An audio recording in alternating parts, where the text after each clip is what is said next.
Good evening, everyone. I'm Mary Pat Higgins. I'm the president and CEO of the Dallas Holocaust and Human Rights Museum.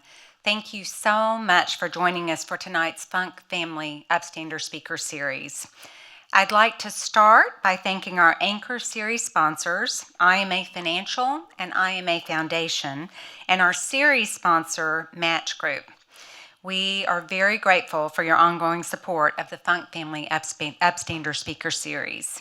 I'd also like to thank our community partners for tonight's program, the Dallas Mavericks, George W. Bush Presidential Center, Southwest Jewish Congress, Temple Shalom, and World Affairs Council of Dallas-Fort Worth. We are very grateful to have such incredible partners, and if any of you are representing organizations that would like to partner on future events, please let us know. We love to have good community partners for our programs. And as always, I'd like to thank our museum members, our volunteers, and our board members who are with us tonight. We couldn't do this work without you. If you are new to the museum and are interested in becoming a member or a volunteer, please go to our website. It's the initials of the museum, dhhrm.org, and you can get information for both. We would love to welcome you to our museum family. The Funk Family Upstander Speaker Series, named in loving memory of Blanche and Max Goldberg and Fanny and Isaac Funk, was created to highlight upstanders, or individuals and organizations who take action and stand up for the rights of others and combat injustice, inequality, or unfairness. Joseph Kim and Hannah Song both embody these qualities, and we are grateful to host them here this evening. So help me thank them.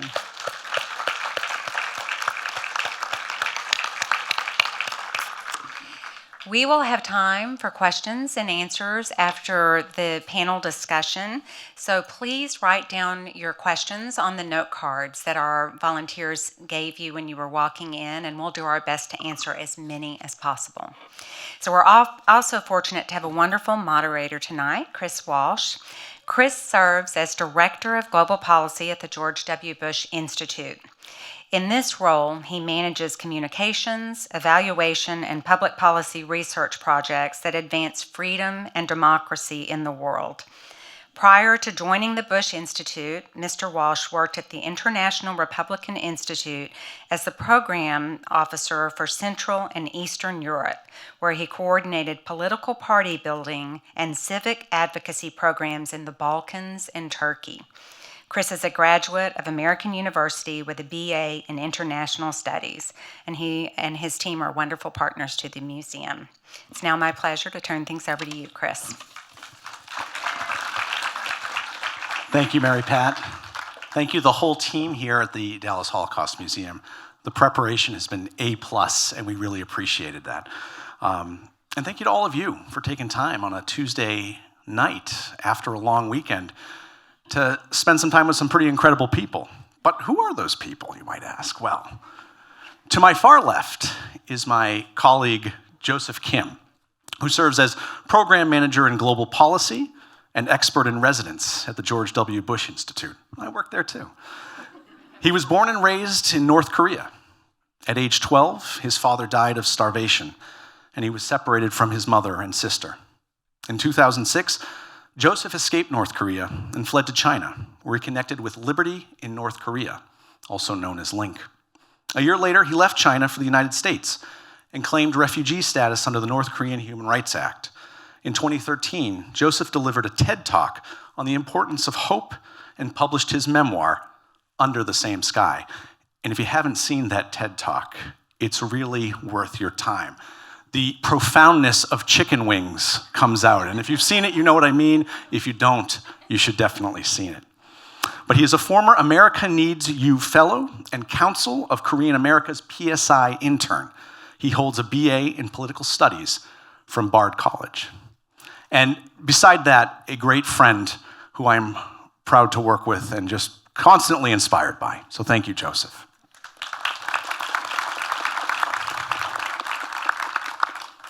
Hannah's okay too, you know. No, I will. I will confess. About 7 or 8 years ago, I don't even know if you remember this, was the first time I met Hannah, and all I knew about Hannah were these awesome videos that Link had put together, where she was just very powerful, very charming, very intimidating. And I was in LA, I think, for a conference you all were putting on called Summit, and I was scared to death. But here we are, years later. But Hannah Song serves as the CEO of Liberty in North Korea, as I said, also known as Link, which is an international NGO working with the North Korean people to achieve their freedom. Hannah joined the organization in 2006 as deputy director, managing day-to-day operations and coordinating overseas programs, including underground shelters and refugee resettlement efforts in the United States and in South Korea. At the end of 2008, she became CEO, refounding the organization with a new mission and vision. Prior to joining Link, Hannah worked in advertising at Ogilvy One and Mindshare and focused on digital media and emerging technologies. She is a 2008 NetCal Fellow and a 2016 Ashoka Korea Fellow. Please join me again in welcoming both Joseph and Hannah.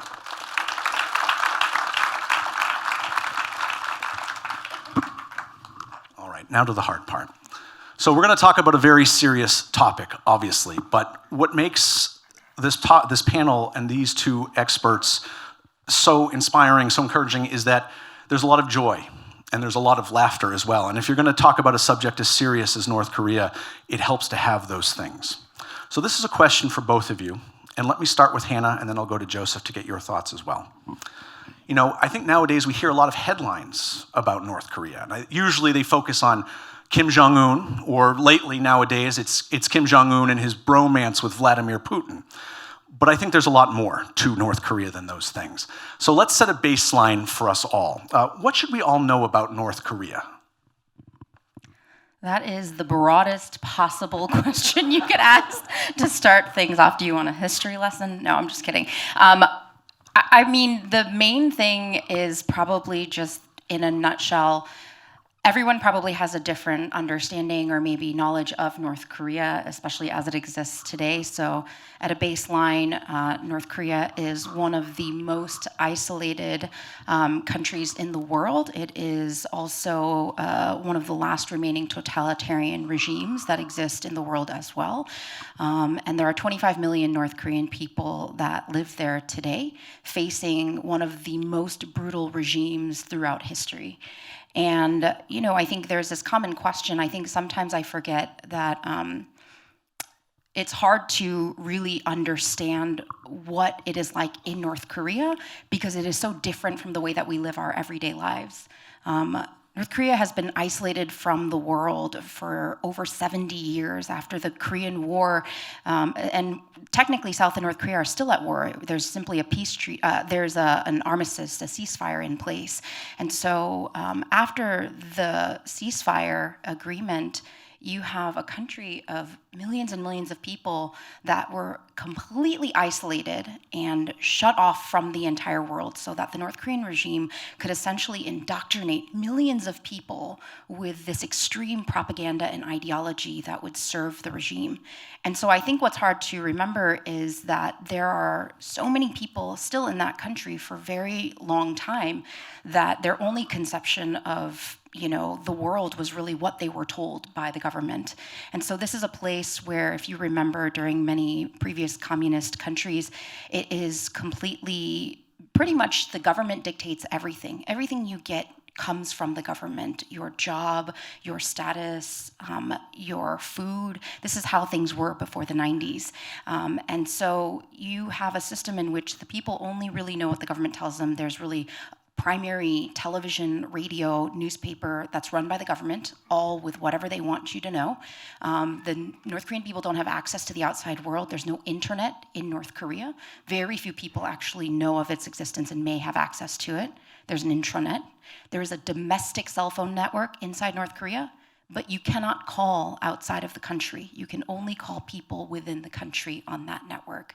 So literally millions of people did not have any conception, knowledge of the outside world, or way to connect with people outside. And this was very carefully crafted by the regime so that they could control 25 million people for decades. It's been over 70 years that North Korea has been like this. And I think sometimes it's very difficult to actually grasp that until maybe you have a chance to meet a North Korean person who escaped from that. And you can hear sort of what that was like for them when they first learned about the outside world, or their first encounter with realizing that the propaganda that they had been fed their whole lives turned out not to be true.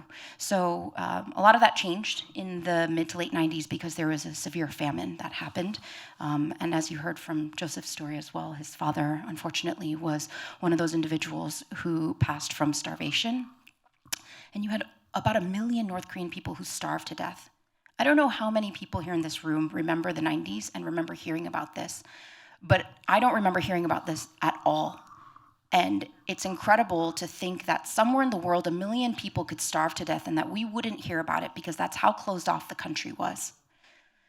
And so you have this famine, and that was really the impetus of a lot of North Koreans beginning to leave the country and slowly sneaking into China because they were desperate for food and medicine to survive. This never really existed before, but that's really what started kind of this series of changes that would begin to happen in North Korea. Very important social, economic, and information changes that would proceed to happen over the following 20, 25 years. And so, although North Korea is still incredibly closed and isolated, it is also one of the worst violators of human rights in the world. The North Korean people, more North Korean people are starting to become aware of the outside world because of information that's being smuggled in. People are slowly beginning to gain some agency because of this grassroots marketization that began to happen after the famine. But again, this is still an incredibly repressive country. There's no civil society. You don't have any individual kind of activists or people who have any ability to speak out against the regime because they will be quashed so quickly. And so it is still very, very repressive, and North Korea continues to be one of the worst violators of human rights in the world. And the reason why they are able to continue to maintain control of this massive population is because they also utilize that in extreme indoctrination, a system of fear, and they have a system of political prison camps that are very reminiscent of the Nazi concentration camps and the Soviet gulags as well. And so people are aware of these things that essentially maintain this sort of fear within people. And so here we continue to have a country where 25 million North Korean people continue to face one of the most brutal regimes throughout history and continue to face that today. And unfortunately, the situation after COVID has only gotten much worse. Thank you, Hannah. Joe, is there anything? Obviously, you bring a very unique perspective to this conversation. Is there anything to that description of North Korea that you would add? Not a lot, but I think maybe one is that even though North Korea is one of the darkest place on earth, for me it's a home. It's a home that I wanted to restore, not destroy. So I think when we so focused on talking about darkness, I think we sometimes tend to forget that it is still home to 25 million people. So maybe that's the only thing that I wanted to emphasize. No, I think that's a great point. And we'll get into hope and the light a little bit on the conversation. But let me go to you, Joseph, and let's talk a little bit about your personal story, if you would. You've always been very generous to share this. You're the ultimate server of humble pie, Joseph. Sometimes I get upset when my Amazon package doesn't arrive in 2 days, it arrives in 3 days instead. And you forget how fortunate, how much gratitude that we should have to live in a free society. You didn't grow up in a free society. It may be the ultimate antithesis of a free society that we know today. Tell us a little bit about the challenges of growing up in North Korea. What led you to try and even escape, knowing that you'd be risking death? I also do get frustrated when I don't have my delivery. Amazon delivery don't come in time, so you're not alone, Chris.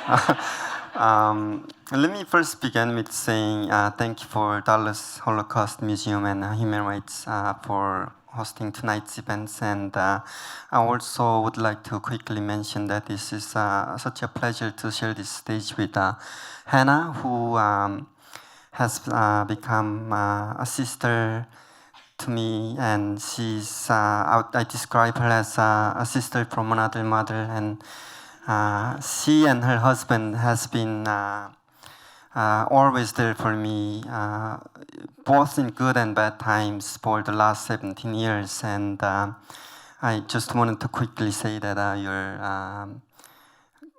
unconditional love and trust for me has been a great source of confidence. And Chris, well, thank you for being here. That was meant to be a joke, but obviously did not land. But I mean, Chris is someone that he's not only my friend, but also my great boss at work. And when people ask me, how's your life? These days, I usually respond to that question with saying, I say 9 out of 10, and I think mostly because I know I get no stress from people, and working with Chris, there is no such thing, and I know that's a blessing. So, and Chris knows me so well, so when I say when I say untruthful things, he would recognize this. But I do want to let you know that one day I do hope that I become as good of a father, husband, and a decent human like you, and I mean it. Well, with that note, This is about you, Joe, not about me. there you go. So my story. I'm gonna look up my phone here and there to check on my notes, but my story is about hope and resilience, and I will explain to you what I mean by that shortly. When my parents had me when they were 33, in their stand back then, and especially in North Korea, that was considered to be late. And my parents always wanted a son, and my older sister, 7 years older sister, also wanted to have a sibling. So allegedly, I was a long-awaited gift to everyone in the family, and I truly felt loved growing up. As most fathers do, my father had a high expectation for his son. He named me Kwangjin Kim, which means walking forward with brightness. Well, I did eventually walk, but brightness maybe not so much. One day in elementary school, I came home from school and I gave him my report card, and he looked at it for a long time. And then he looked me up and then said, "Let's eat." And I knew he was disappointed. It was not a great report card, to say the least. And I think that was probably my first time seeing my father so disappointed at me. And the first time that I ever made him happy in my memory is when this day my father and sister went to a mountain to collect wood for cooking and fire. Didn't come home until midnight, so out of nowhere I decided to make some rice and soup.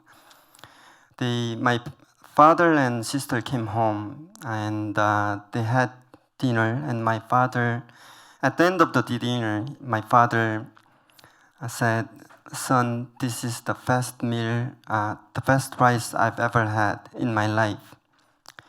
The truth was, the rice was half cooked because it was my first time making rice, and I didn't know what was the right amount of water to add.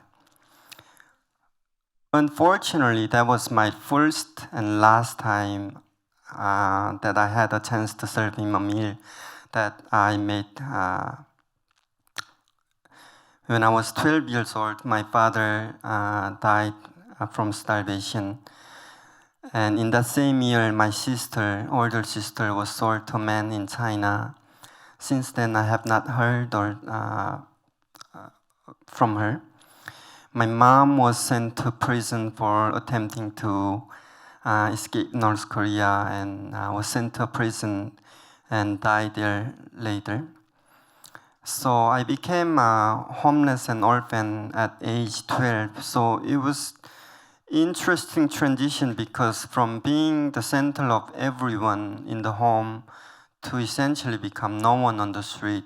And I think recognizing that new reality was first step in order to survive, because trying to survive as a beggar or homeless, you have to give up your sense of pride and personalities. The moment that you try to preserve those, it works against your chances of surviving. So I think for me, at young age, being so loved to recognize that I would become no one was such a learning curve. I basically did everything and anything I could do to survive. That includes begging, stealing food from markets, or working in coal mines. And about during these times, one of the questions was what kept me going. I think it was the knowledge that I was loved by my parents. I think that's what really helped me to stay alive. Because, for example, when I could not go to sleep from either hunger pains or cold, I hoped that every night I hoped that my sister would come back next morning with my favorite food, and I think that hope kept me alive. About 3.5 years later, surviving on the streets, I decided to escape North Korea. I knew the journey would be risky, but instead of dying from starvation like many other homeless children did, I took a chance, and luckily I made it to China. To make a long story short, I did come to US, and I was 16 and I was in high school. Didn't speak basically no English at all. Even in North Korea, I was not a great student to begin with. But the reason why I decided to take study seriously was because I was remembered of my father, and I wanted to honor his sacrifice, and I thought that doing well in school, going to college would be one way to honor my father, and I did eventually go to college with a full scholarship, so I hope my father is proud by now, but I'm really bad with ending, so I'm gonna just stop here and go for next questions. I'm not going to let you off the hook on China. I am going to go back to that. I know you want to make a long story short, but I will go back to that. Okay. Okay. So a teaser for you. But first, Hannah, let me go back to you just for a little more context, if you wouldn't mind providing. You kind of alluded to this in your initial answer about what we should know about North Korea, but tell us a little bit about what has changed in North Korea since 2006 when Joseph escaped. Is there more reason to be optimistic? Is there more reason to be pessimistic? Is it somewhere in between? What's your assessment of Korea now, right now? So to piggyback off of the point that Joseph made earlier, I think that the one reason why we should have hope for North Korea, despite how bleak and dire the situation can seem, and especially after COVID, is because of the North Korean people. I think in order to really understand and appreciate what they have overcome, we have to really understand what they have faced and what they've been through. And when we look at the history of North Korea, when we look at the extreme repression, the vast human rights abuses, the everyday challenges and difficulties that they've faced, I think it's all the more incredible then to recognize what the North Korean people have done in the last 25 years, actually, in terms of these social, economic, and information changes.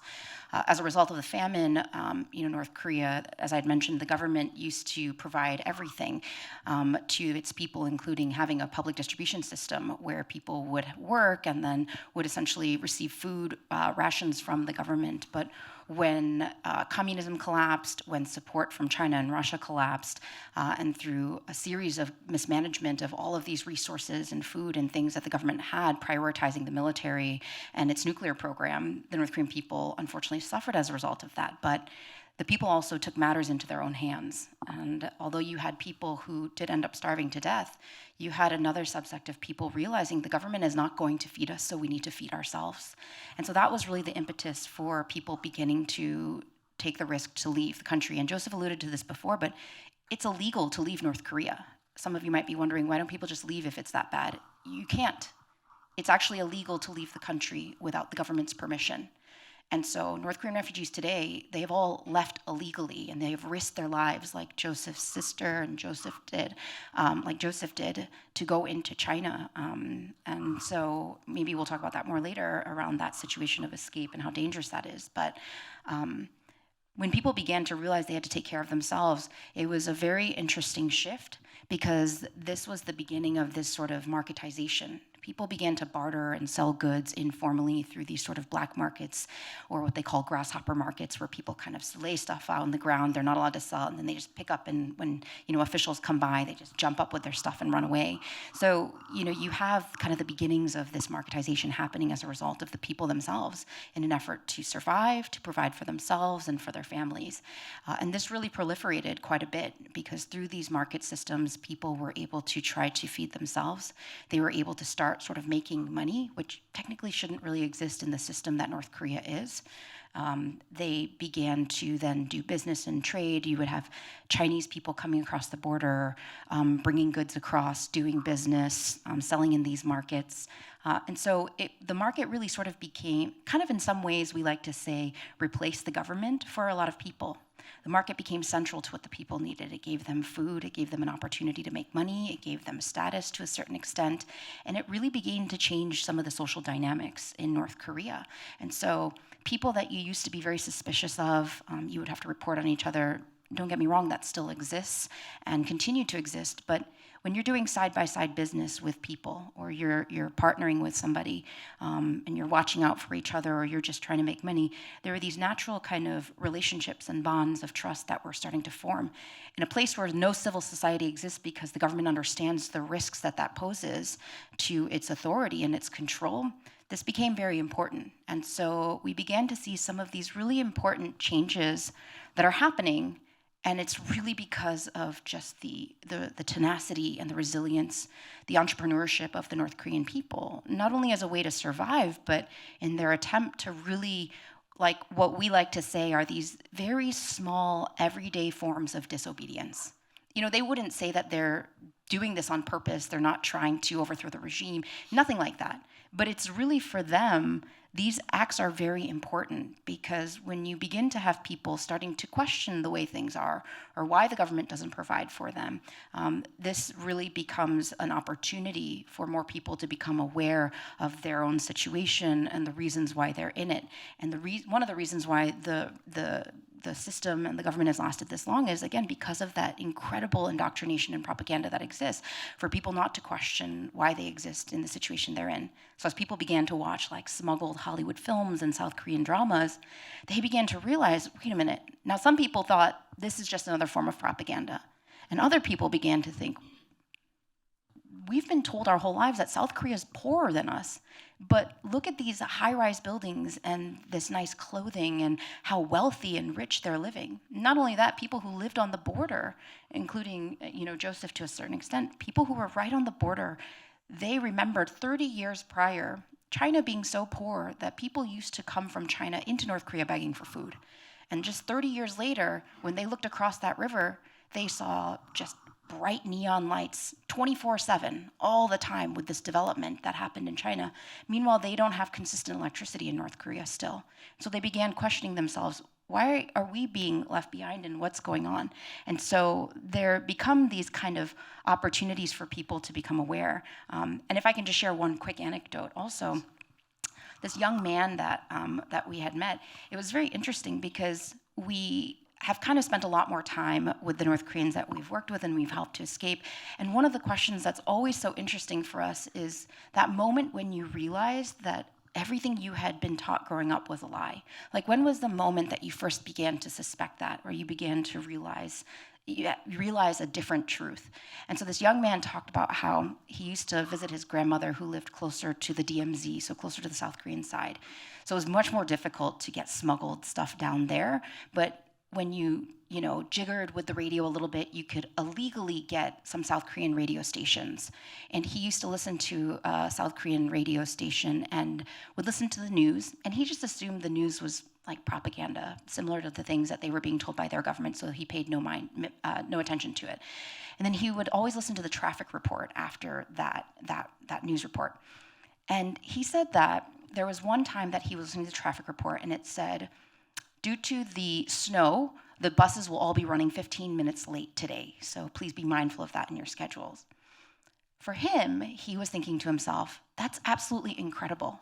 What kind of an advanced society could know that specifically how late buses would be running? He said that in North Korea, when you wait for the train, you might be waiting a day, 3 days, a week, maybe a few weeks, and you have no idea.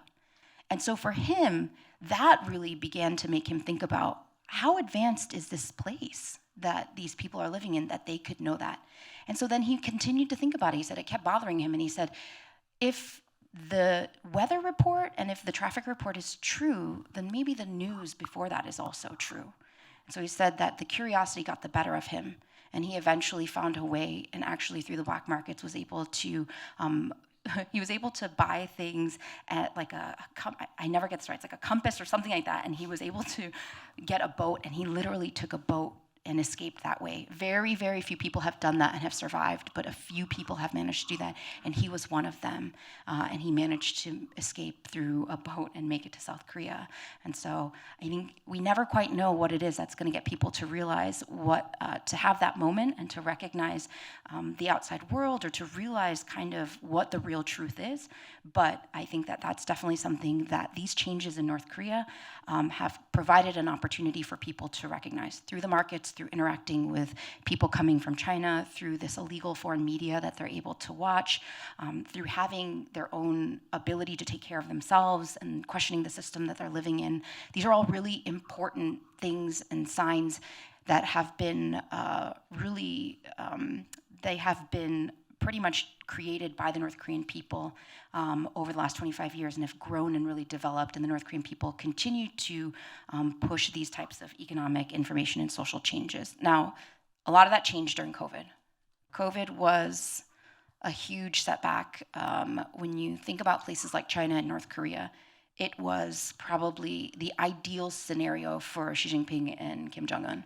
It was an opportunity and a perfect excuse to be able to regain control over people's movements, around where they went, when they went, how they moved about, keeping track of people, really being able to put in a lot more restrictions, and especially on movement. And that's really important, not only because of people's inability to then move around, to try to escape, to try to get through China, but also within North Korea as well, and especially because there were no vaccines, and so people were being punished if they were moving around, in fact. And so the borders remained closed for a very long time. It became difficult. Almost nobody was able to escape. It was difficult for information and for brokers and traders and stuff to go in, for stuff to get out.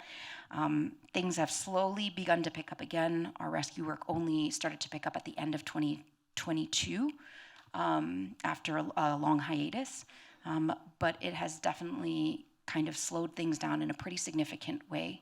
One very interesting thing was we worked with the BBC on a piece that came out last summer, and it was a really incredible mini documentary where the journalist was able to work with another organization called Daily NK in South Korea. And they were able to kind of, through this very elaborate network of their underground journalists in the country, get questions to people inside of North Korea and get responses out. And it's the first known really interview with people inside the country after COVID. And they put together this mini documentary about the North Korean people's sentiment, and they were very thoughtful to interview people in 5 different regions around North Korea, and kind of from different demographic and geographic situations. And one of the really interesting things is the food situation obviously has gotten far worse. Very, very difficult, again, because of people's inability to go to markets, to get what they need, to move about, to do trade and all of that. But one really interesting thing that I found through that report was there has become this increased awareness of the North Korean people's knowledge that of the nuclear program. And you would hear through people's responses in these interviews that people are frustrated with the government, because they're recognizing that it is at the detriment of themselves and their ability to get food, and for the government to provide that to them on account of this nuclear program and all of these things. And so that awareness, I hadn't really seen or heard of that much before. People weren't really interested in the government, in leadership, in the nuclear program, these types of things. Average refugees that we were working with and meeting and talking to, but that has definitely become something more aware, and I think that's a positive thing, actually, because the increasing awareness of North Korean people inside the country, not only, again, of the outside world, but of their government's actions, I think is very, very important. And that's incredible when you think about the different global events and how they impact things inside the country, how the rise of China impacts the state of North Korea, which brings me back to Joseph. You kind of glossed over China, which seems like a big deal, because when you think about it, you escape, you risk death, escape North Korea, and you're in China. And it's not like you can take a deep breath and be, I did it, I made it. Because, I mean, if you look at an organization called Freedom House and their global ranking of freedom, China ranks among one of the least free countries in the world. Maybe North Korea is below it, but not by much. Talk about your time in China, if you would. What was that like? What happened if Chinese authorities found you? And then why did you decide to come to the United States?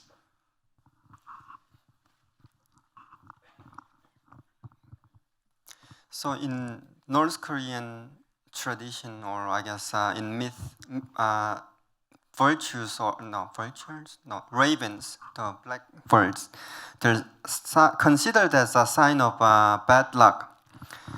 I only remember this, but anyways, as soon as I crossed the Tumen River to China, and once I realized that I made to China, I found I was in mountain and I was trying to take a breath, and then there was a group of ravens circling above my head, and thinking, I was like, is this a bad sign or so? Speaking of breath, I think that's why I remember that story. But Chinese government actively seek for North Korean escapees, North Korean refugees, and send them back to North Korea, which is illegal practice according to international laws on refugees. But the Chinese government has been doing this for never stopped this practice. Meaning, it was different types of surviving. In North Korea, I approached to strangers and people on the street asking for leftover food. There was little or no consequences about approaching to these people. The worst thing they could say is that, sorry kid, I have nothing to share. In China, on the other hand, was different scenario in the sense that I need to go to these strangers and ask for leftover food, but I also the state knew the potential consequences. That is, anyone that I approach could easily report to their local Chinese authority, and when that happens, obviously, I'll be sent back to North Korea. And so I think the surviving was much harder in China, to say the least. And first few days I slept in the mountains, and I do remember the very first night that I made. I was in China. It was sub-zero weather in northern part of Manchuria, and I slept about 2 hours and woke up because my feet was start getting cold, and which in retrospect it was good thing that I woke up, because if I kept going, I would not have woke up. And so I think it was a very different type of survivor in that sense. At least in North Korea, yes, I did sleep on the streets and outside, but never really in mountains surrounded by snow. So that was somewhat different. There was one specific memory that I still remember. That is, one day I was in Yanji city. It was the biggest city that I've ever seen in my life. I didn't know anyone, so I just was walking around trying to see what I can do to survive here. And one day I was crossing a bridge, a long bridge, and in the middle of when I reached about midpoint of the bridge, it started snow, and everyone started walking fast. And I remember being envious of that they were walking fast, because walking fast must have meant that they had a place to reach. I too could walk fast, and I was able to, but I didn't know where to reach. And I think for me that was a really a moment when I said, wow, I'm here and I don't know what to do. Eventually, I learned about Christians and I learned about churches. The first church I went, they gave me some food and 20 yen. I don't know what that is equivalent to today, maybe $2 at most. And my first thought was, if I go to 10 churches, soon I would have 200 yen. And I said to myself, with that money and going back to North Korea, at least I would not have to beg for months, if not a year. And so that was the plan. But the fate had obviously had its own plan. And to make, again, a long story short, I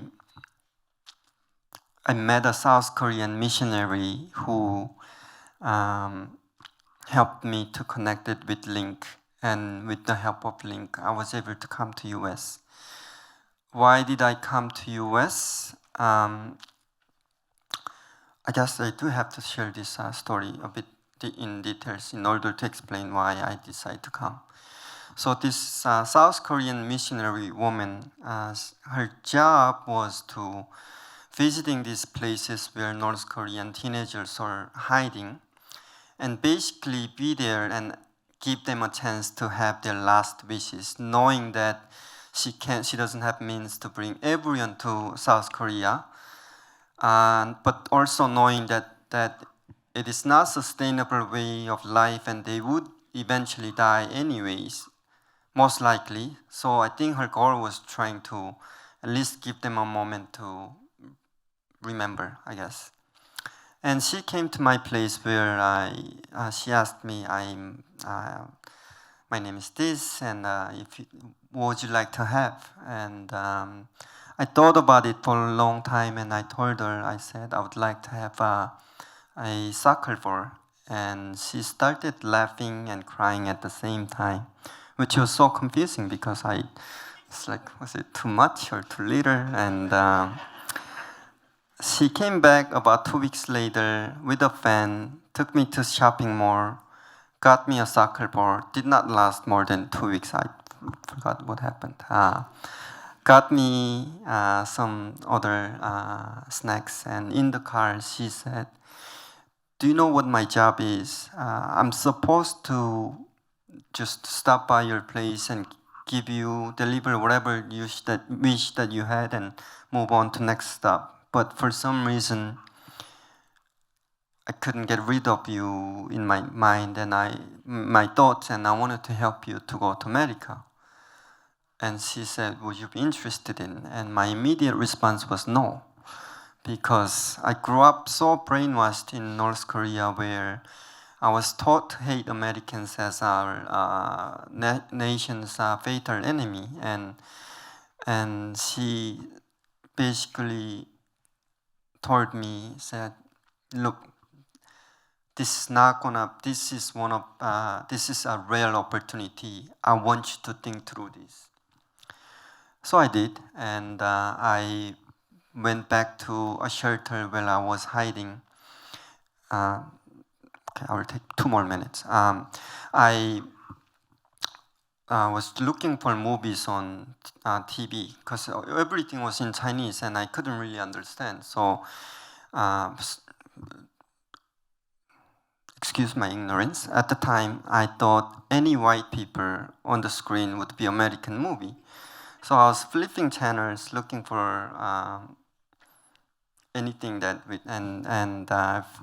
eventually I found the movie, and there was one scene. I believe the main character, or at least at the moment, he was the Rambo. I forgot his. He basically woke up and went to rep kitchen, took out some bread or whatever drink, had the bread, and then left the glass. And I said to myself, wow, that means you don't have to do a lot of washing dishes, because I need to provide context. And at the time, my job was to clean dishes 3 times a day. And if you know Korean dishes, it's a lot of dishes. And so that piqued my interest. And then I went to see my pastor, underground church, and asked my pastor, I've been offered to go to America, and I'm trying to make sense of why I should go. Why do you think I should go? And then he said, yeah, you will be able to go. You will be able to study, which did not interest me because I was never really interested in studying. So it was like pass. And then he then said, you will have freedom. And I think he quickly realized I wasn't actually getting what he meant by freedom. So he went on and explained. Obviously, I knew the word freedom in Korean language, but never really thought about it. And and then he said, right now you're in an apartment, you're not able to live outside. But if you go to America, you can live outside any times during the day or night. And that, when he explained to me freedom in that sense, it quickly registered with me. And so that was sort of the journey of my decision to come to US. And I'm glad that I made that decision. And ironically, I still do have 2 dishes. Not a lot, but I do. I can't believe you skipped over that. That was gold. That was great. Thank you, thank you, Rambo, for being our greatest cultural ambassador. Bringing Joseph Kim to America. Why not? Well, I do, in a few minutes, I do want to open it up to all of you to ask some questions. I know there are no cards and you can submit them. But before we do that, let's get into a little bit of maybe a lightning round to get through a few more things, because I know you both have some really interesting things to say. So Hannah, for our lightning round, we've kind of danced around it, we've referenced it here and there, and if you had a better moderator, maybe we would have talked about it earlier, but you're stuck with me, so I'm sorry. Link, Liberty in North Korea, of which you were the CEO, played a part in getting Joe out of China here to the United States. Tell us more about Link and the work you're doing, its mission, and what is it? Very quickly, I was one of the first person to be rescued by Link since the inception of that organization. I hope you're not regretting. But, Did you just say you hope I don't regret it? yes. Not yet, not yet. Let's keep it that way. Well, thank you for that opportunity. So we are actually an international NGO. We're nonprofit based here, not here, I keep forgetting where I am. I'm in Texas. In Southern California, we are headquartered there, and we have an office in Seoul, South Korea. We used to have an office in Southeast Asia, but due to COVID, we had to shut that down. But our organization's mission and vision is really our name, Liberty in North Korea.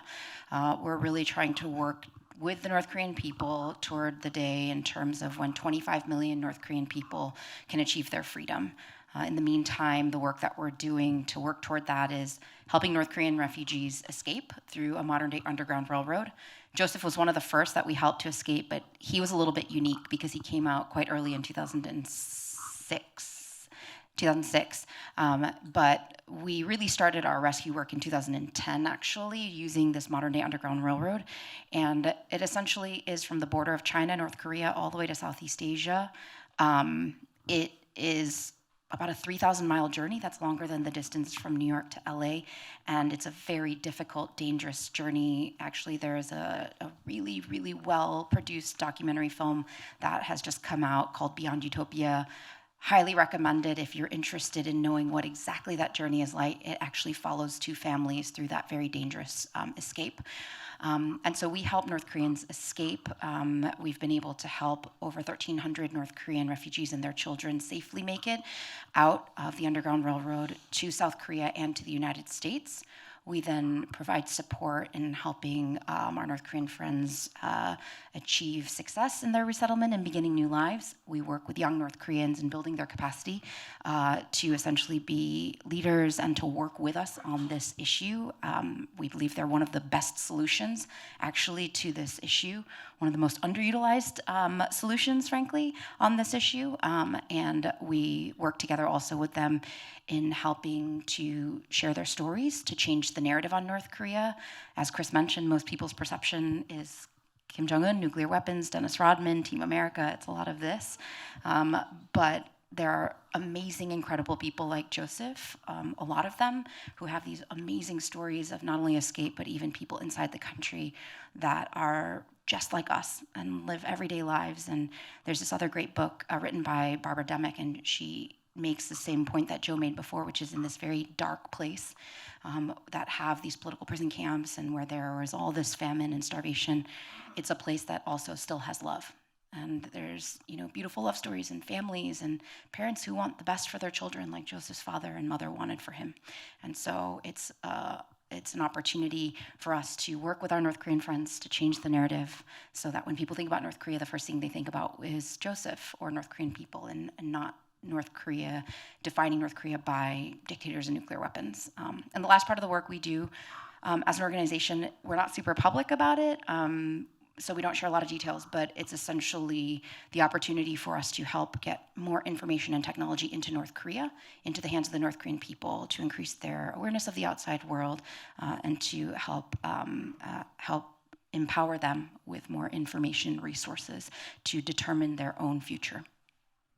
And Hannah, Liberty in North Korea, we at the Bush Institute have worked with you all for almost a decade now. Phenomenal organization, doing some of the best work on this topic that you will find out there. If people want to learn more about Link, where do they go? libertyinnorthkorea.org. O-R-G. You can find us on social media. We're on every possible channel, so you should be able to find us. And that documentary, for sure, please check it out, Beyond Utopia. You can Google it. You can watch it for free, actually, on PBS, and it should be coming out soon on Hulu as well.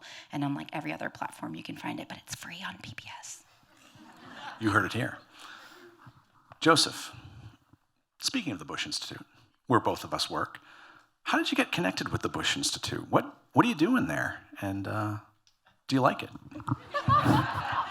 No pressure. I should know what the answer to the last part is. Do I though? I was only able to come to the United States as a refugee because of 2004 North Korean Human Rights Act, which became a U.S. law during President Bush's term. President Bush is also, not many people know this, but first sitting U.S. president to invite North Korean escapees to Oval Office to elevate this issue to international stage, which created an energy and momentum for these human rights issues globally. So with that, I heard of President Bush, but when wait, give me 1 second. With that, maybe let's say it's a fun fact or interesting fact. North Korea Bush Center has a focus on has a portfolio projects relating to North Korea. I'm really struggling with this. Give me 1 second. I hope I do keep my job after this. It's in the balance right now, so it's no pressure though. Great.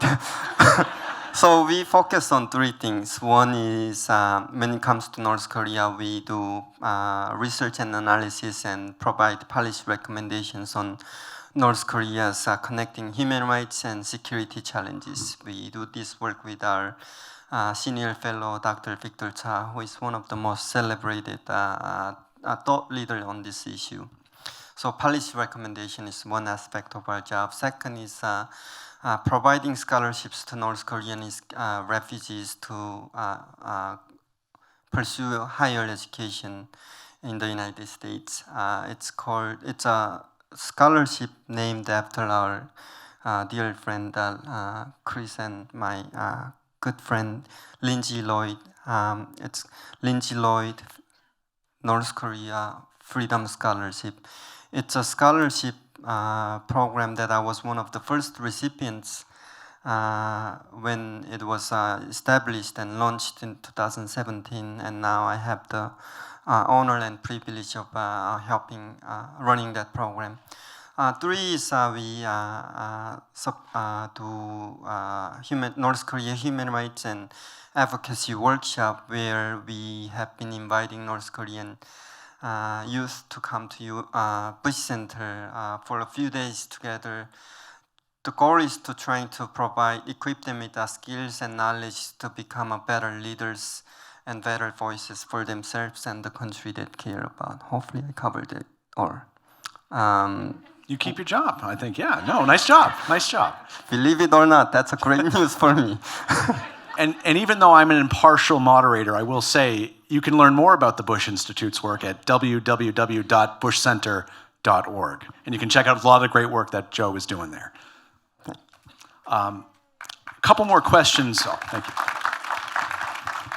Just a couple more lightning round questions, literally a couple. One for you, Joseph, and then one for both of you, or same question for both of you, and then we'll open it up to your questions. I know we're eager to hear what you all have to say and what you're interested in and curious about. But this is the question I was always afraid to ask you, Joseph, and then I think at lunch one day I got the courage to ask it, and I loved your answer. I'm not going to share that with you right now, but it was a great answer. And no, I'm just kidding. No. So, I'm curious. Given all that you have been through, we learned about your story, we learned about your struggles. I mean, it's more than one person should ever have to go through. And yet, despite all that, you are one of the most good-natured and good-humored people I have ever met. And that's a common thing among people who have gone through severe struggles, I have found, at least in my line of work.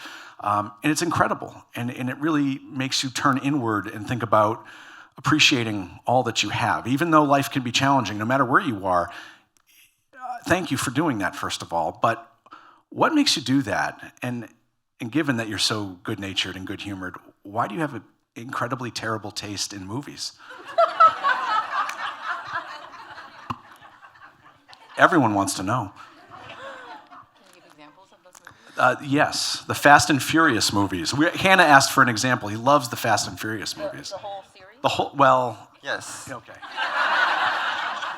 I think it's a fine choice, but but I understand it's an acquired taste for only great minds and ambitious people. So get it, I get that. I think it comes to a choice. I don't remember where I heard this from, so I can't give the credit where it belongs. But the line was basically saying, change is inevitable, but growth is optional. Yes, I saw a broken world.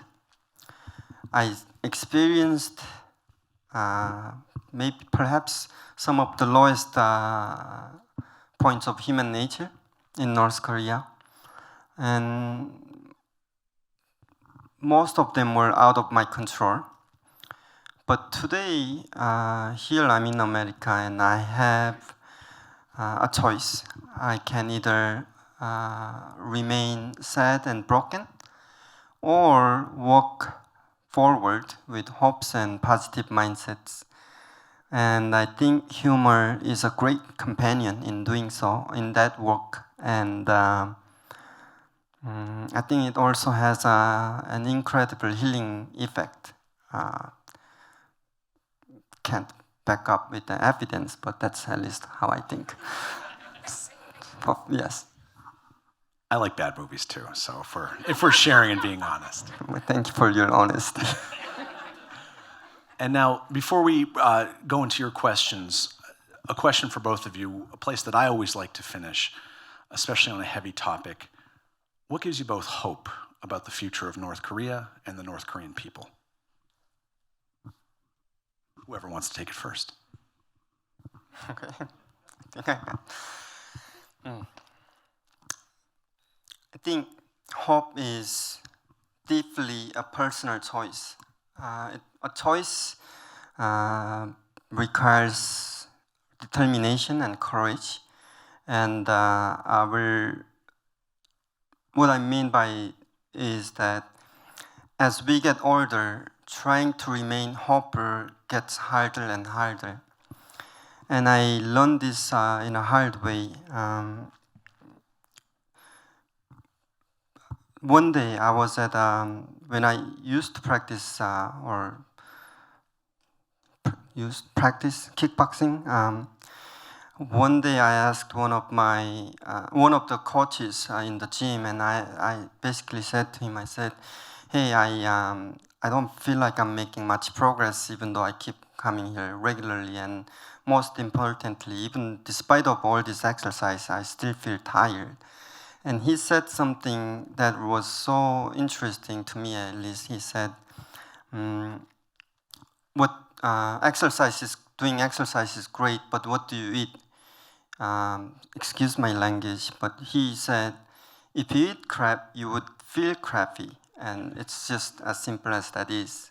But it was an important moment for me because from that conversation, I realized that a person's quality of thought is also very much dependent on your daily consumption of your knowledge and the level of knowledge that you consume. And I always wanted to become an expert on North Korea.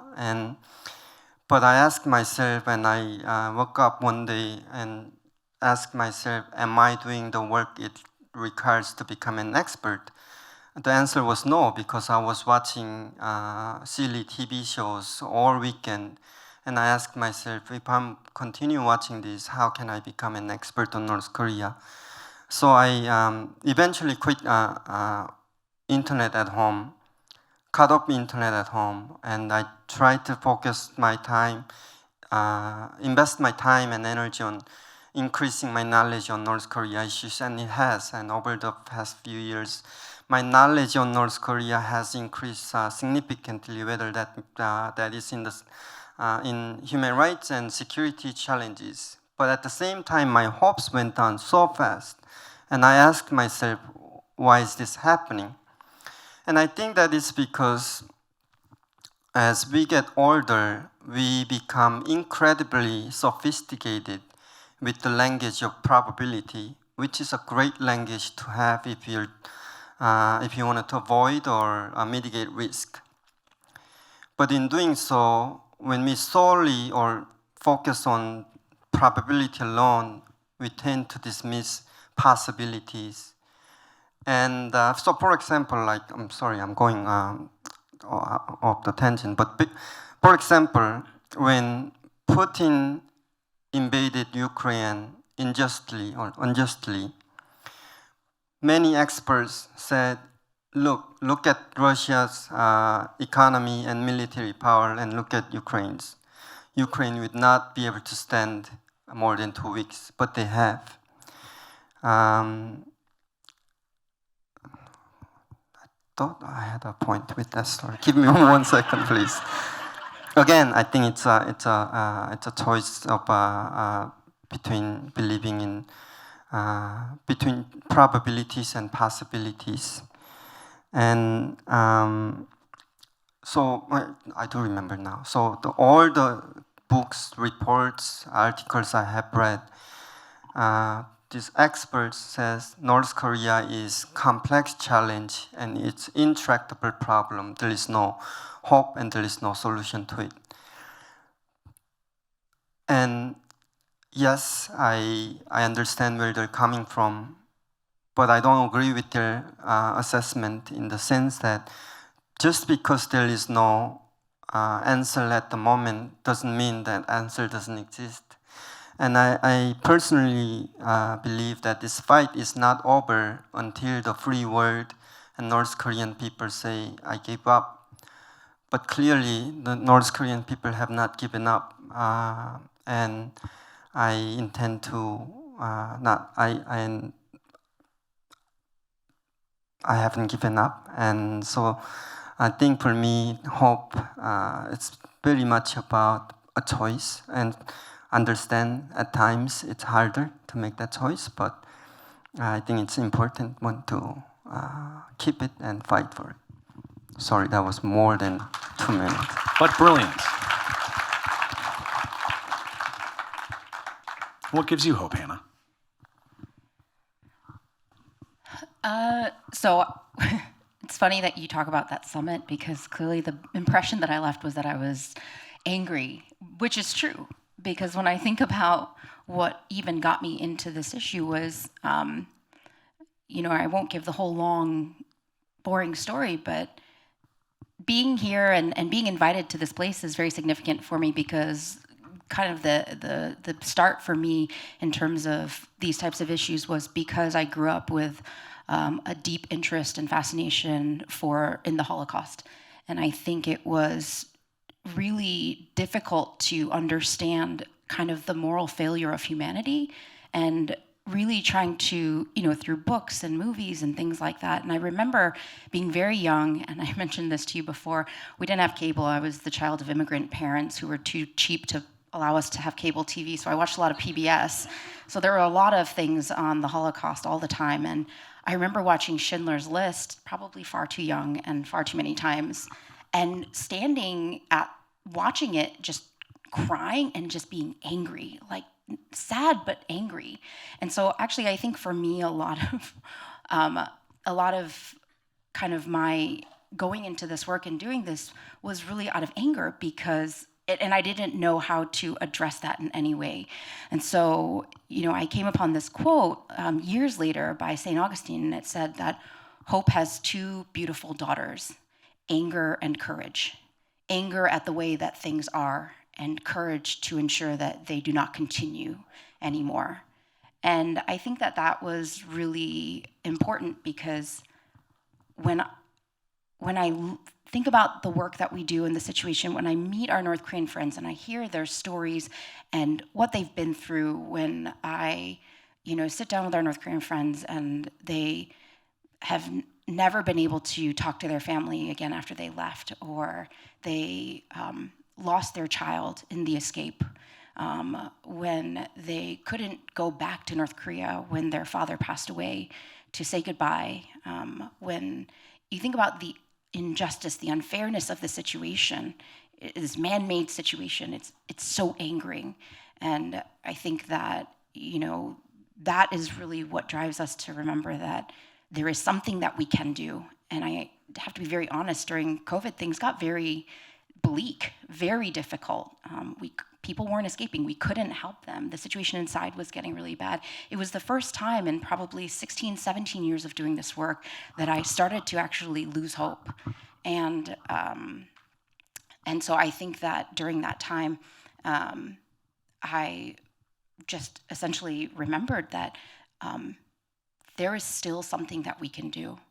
And even though we can't do everything that we were doing before, even though we can't do all the things that we wish we could be doing, even though we weren't seeing progress the way that we were before, and even though the issue is so hard and complex, I have to remind myself to just be so grateful that there is still something that we can do.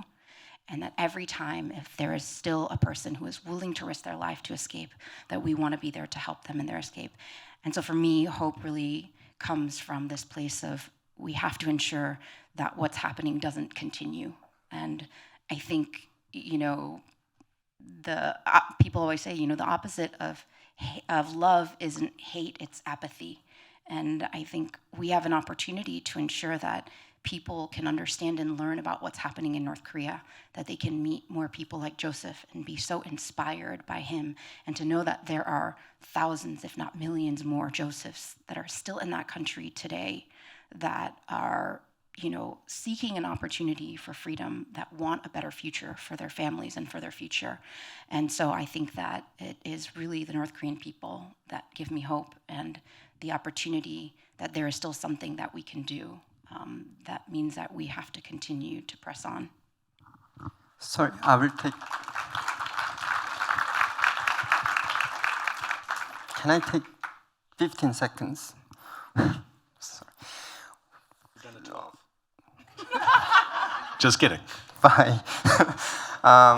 Around last year, when I was struggling and trying to find a new hope, what inspired me and gave me hope was it's monarch butterflies. It's this group of butterflies. Basically, every year they take migration from Central America to the peak of North America, and learn that it takes 3 generations for them to complete this journey. And I think that story really inspired me. And I hope that I do get to see the result of our work in my generation. But I think that their story gave me a second perspective. And I think it's a beautiful story, and I wanted to share it. And I'm gonna end. I think I used more than 15 seconds. That's okay. The more times you speak to Joseph and spend time with him, the more you get the Joseph Kim-isms, and I think that one, the butterfly one, is my absolute favorite, so I'm glad you got that in. Okay, you've been very patient. You've submitted some great questions. Let's try to get through as many as we can, maybe a couple-minute responses. When a person is, Joseph, this is for you, although both of you could answer. When a person escapes North Korea, is there any risk of retaliation to their family members left behind? Any investigation by the government or military? The answer is absolutely yes. And luckily, I don't have a direct families in North Korea, but I do, however, sometimes think about the potential impacts that it can leave on my long distance families. Joseph, here's another one for you. Unless, Hannah, you had anything to add? Yeah, I think it really depends. We've definitely heard of individuals whose families have faced retaliation. They'll face surveillance if a family member has gone missing. I think that's why sometimes it's important for how that gets reported. So some family members will actually report the person that defected as missing or even as dead, and will try to get a fake death certificate so as to kind of avoid that type of surveillance or punishment. I think also if North Korean defectors are very public, especially if they're kind of high-ranking, you've had some very high-ranking defectors escape, then you definitely hear of repercussions against their family being sent to political prison camps or being punished or being kind of moved to the outskirts of the country. So it really depends. And then you have a bunch of people also who have escaped and who are sometimes public, and there hasn't really been any retaliation. So very much ranges. Joseph, a question for you, but I think you could both probably weigh in. And this definitely connects to some of the hot topics in our domestic politics. Joseph, growing up as you did you find it difficult to trust the news and media? And what was your just general experience with that? Sorry, would you mind repeating that? Well, when you were growing up in North Korea, did you find it difficult to trust news and media? In North Korea, there was no choice. And even if I was suspicious of that, there was nothing much that I could do about it. And plus, I was children and didn't really pay a lot of attention on media and news. So I think my experience may be an outlier. Please. I think one interesting thing, and this goes back to kind of the changes we talked about before, is one of the things that we realized was another impact of this kind of marketization that happened in North Korea was there began this shift in sort of attitudes and perceptions of young North Koreans. So we call them like the millennial, or we call them the Changmadang generation. So Changmadang is the North Korean word for market. And so kids born in like the 80s and 90s, they essentially grew up working side by side with like their moms in the marketplace, and they don't remember getting a handout from the government. And so what we started to realize when we were interviewing young North Koreans was that these millennials were like curious and interesting. They were kind of grew up in this camouflage capitalism, you could say, and so they inherently had kind of different attitudes toward the government, toward the regime, than their parents. And I think you sometimes see this in different kind of like totalitarian or communist countries, where like an older generation sometimes still has this innate loyalty to kind of the founder, like Kim Il-sung, or you know this type of situation. But younger generation, they have kind of this very different psychological and physical relationship with the government. This is not all pervasive, not by any means, but definitely in kind of more city type areas, or where these markets were more prevalent. It was interesting to see this, and we made a documentary about this, interviewing them. So if you want to see it, it's on YouTube for free. But it's called the Jangmadang Generation, and it's really fascinating because we interview a lot of young North Koreans, and you learn about their kind of perceptions and attitudes. Here's a question for both of you. Is there a chance that the North Korean citizens themselves may be able to overthrow the Kim regime? Take that? It's an easy question, I think. Yeah, so easy. I'd love to answer it, but I'm moderating, so I can't. You understand? Again, I don't want to rule out possibility, but actually now I'm being hypocritical of what I said earlier. In terms of in the language of probability, probably very low, but I would like to believe there is possibility and chance to do it. But yeah, I don't know. Chris, what do you think? I already gave my thoughts that I can't answer possibly. Essentially that's what we're working toward. It's not necessarily an overthrow of the regime or the government. As an organization, what we're working toward is we're pro-change. And I know that might sound like a cop-out, but frankly, I don't even think that's up to us to decide. At the end of the day, I think the opportunity we have on the outside is to empower the North Korean people, both on the outside and inside, with access to information, to resources, so that they can essentially get to a place where they can decide the future that they want, and then to be able to essentially work toward that. And whether that means working toward reform or collapse or a revolution really has to be up to them. And I think what we've seen throughout history is that if it's not really up to the people themselves and it's kind of an external force, that really hasn't turned out very well.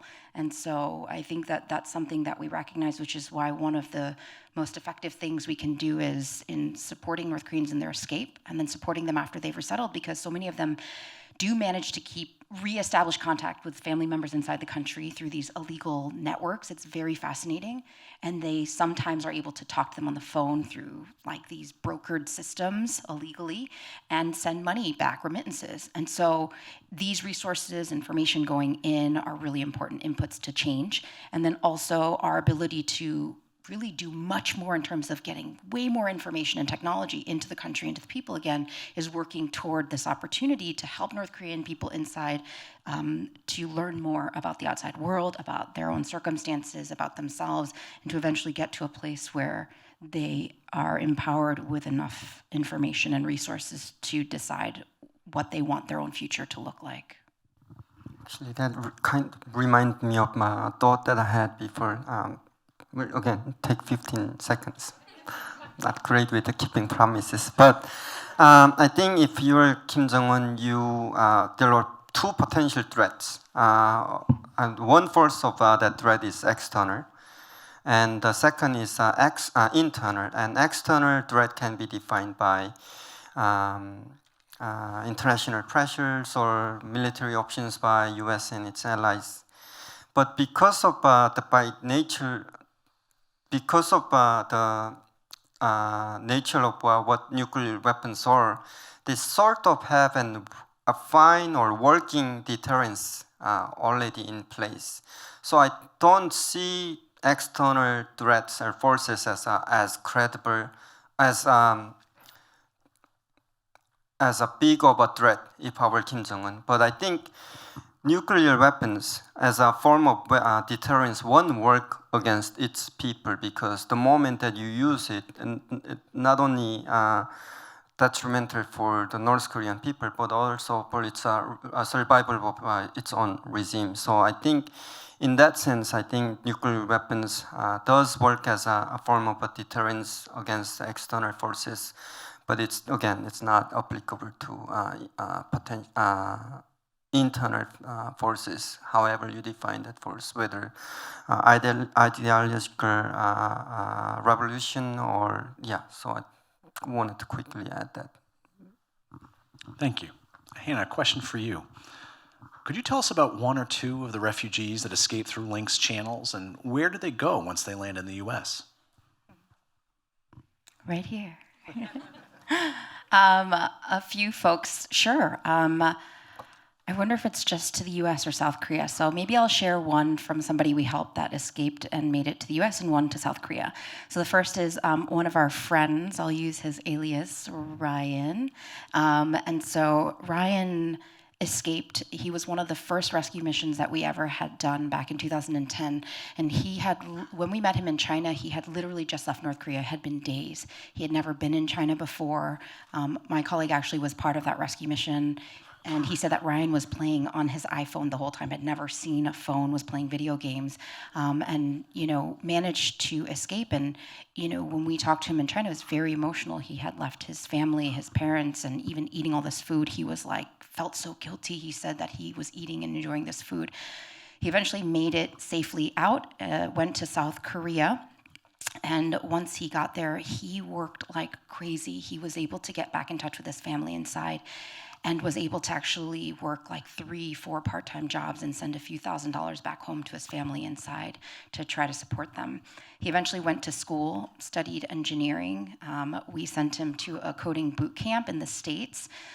He graduated with a degree in engineering, got a job, and then decided that he wanted to work with us. And he went back and actually worked in the field and helped other North Korean refugees escape, and did that for a year and a half. And then after that went back to South Korea, where he got married and had kids. And so that was really incredible, because a decade after escaping, he was back in the field helping North Koreans escape again. So that was a really cool story, and just one of many, many amazing North Koreans that have escaped. Another one I can think of is, I'm trying to think about people who maybe are not public, so that's why I'm trying to be cautious about details that could be identifiable. Maybe come back to me, I'll think about someone in the US. The reason why is because we've helped over 1,300 people escape, but actually probably over 98% have gone to South Korea. Even though President Bush passed the North Korean Human Rights Act in 2004 and the first refugees came in 2006, the process is just very lengthy overall to come to the US. It's a very rigorous, thorough process to apply and to get refugee status. So to date, there's probably about a little over 250, 270 North Korean refugees that have come to the US legally as refugees, whereas to South Korea, there's over 35,000.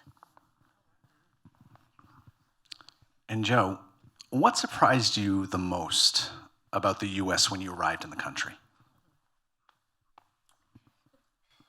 Long time ago. So when I was in American consulate for a while until I was waiting for my refugee process to be processed, no pun intended, but there was a car in that building, and I used to make a visit to this where the car was parked every day, and I was like, I was envious of, I guess, that car, and it was Ford. Came to US, no offense to anyone driving Fords by any chance. My first stop was LA X, and from the inside I was able to see many yellow cabs, and I was kind of disappointed because the car that I thought was so special and realized in the US it was used as a taxi, and so maybe that kind of caught me off guard.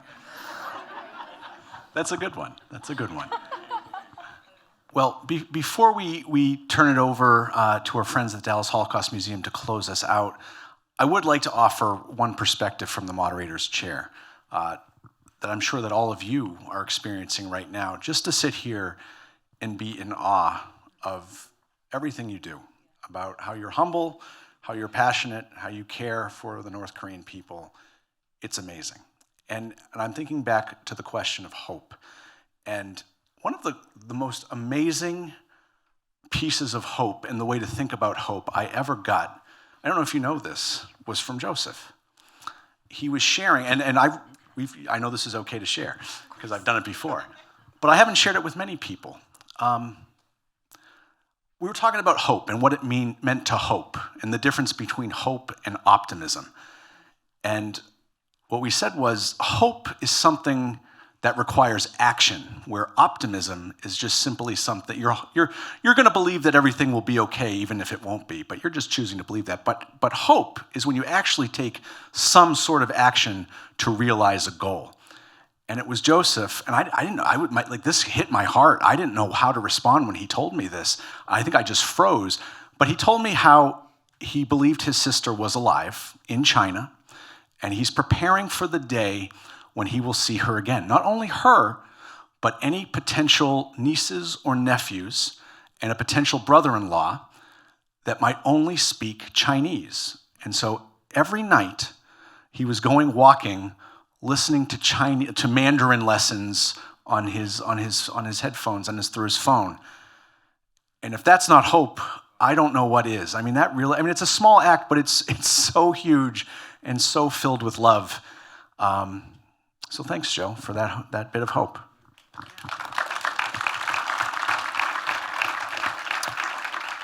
Well, this is why I work for Chris. It's a great pleasure to be with. Well, I hope you would never test my Mandarin Chinese. But thank you, Chris, for sharing that story. Thank you. He actually wrote a beautiful and powerful article titled "Hope is a best strategy," or "Hope is a strategy for North Korean people." I strongly recommend you check it out when you have a chance. Well, my goodness, Joseph, Hannah, and Chris, thank you so much for tonight, for being with us. So many Joseph Kimisms that we're all taking away. I love that growth is optional. And clearly, all of you chose growth tonight. Thank you for being out on a Tuesday night and learning with us. I often feel like this work has made me a little bit hardened, and you really touched me tonight, Joseph, and made me hopeful. So thank you. Thank you all. Joseph's book will be for sale in the museum store. He has already autographed them, so please check that out. And thank you all for being with us.